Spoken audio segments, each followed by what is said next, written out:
Hi, I'm Yolanda Esposito, and I've been a vice principal for the Halton Catholic District School Board now for about 18 years. I've worked with all kinds of different children in the elementary panel, lots of special needs children as well, and not only am I in that role, but I'm also a parent of 4 children, of which 2 have autism.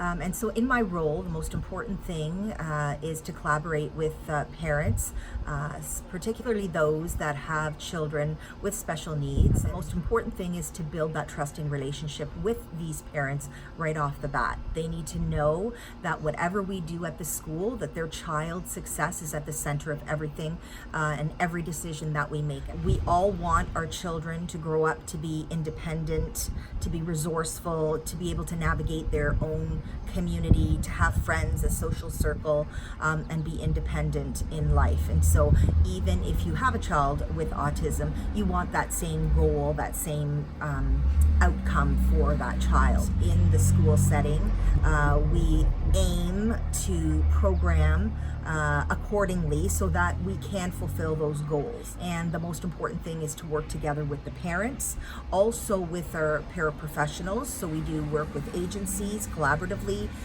that work with the child. We also work with our educational assistants, our resource teachers, and the teachers in the classroom and within the school. In our particular board, we have embraced ABA methodologies, and all of our staff have been trained on those ABA methodologies, and we share those also with parents. It's a good thing to be able to share what we're doing in the school so that the children can generalize their skills in whatever environment they go into.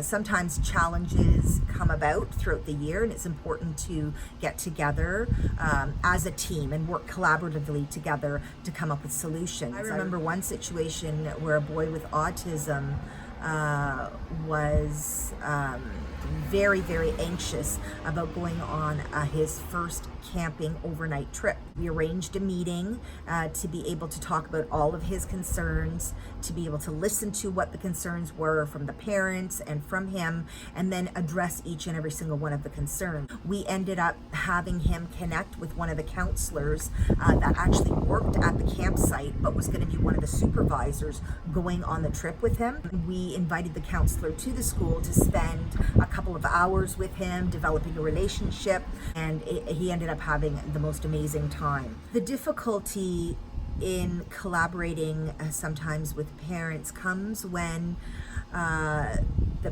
parents and the school don't necessarily have the same understanding of what the goals are. It's difficult for parents to maybe accept some of the challenges that their child is facing. It's difficult to have those difficult conversations about how we're going to problem solve through that. And so sometimes it's difficult to get them to the table to have those discussions. Once you pass that and once everybody gets to the table, then you're able to problem solve.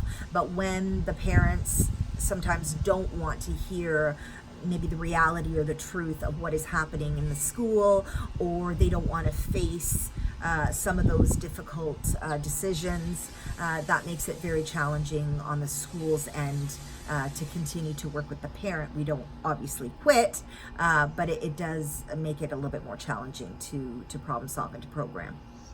I think the most important thing when you're meeting with parents is that you ensure that the parent knows what you know the child is successful at doing within the school setting. The parent needs to know that we recognize the child's strengths and that we use those strengths to work on the needs of the child. I think from a parental perspective, if I walked into a meeting and it was all about behavior and the negatives that are happening and there's no positive being said about my child, that would not leave a very trusting or a very good sense with regards to where we're at. I think we all have to recognize that every child is gifted in their own way, and they all have different strengths and different talents and gifts, and we have to recognize those right off the bat when we first start that meeting, and then use those particular gifts to help us to create a program that's going to help them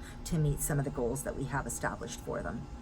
To me, in my role as a vice principal in the school, it's been incredibly rewarding to be working with parents of special needs students, and it makes me feel very good when I'm able to support the child in helping them to become independent young human beings in the world today.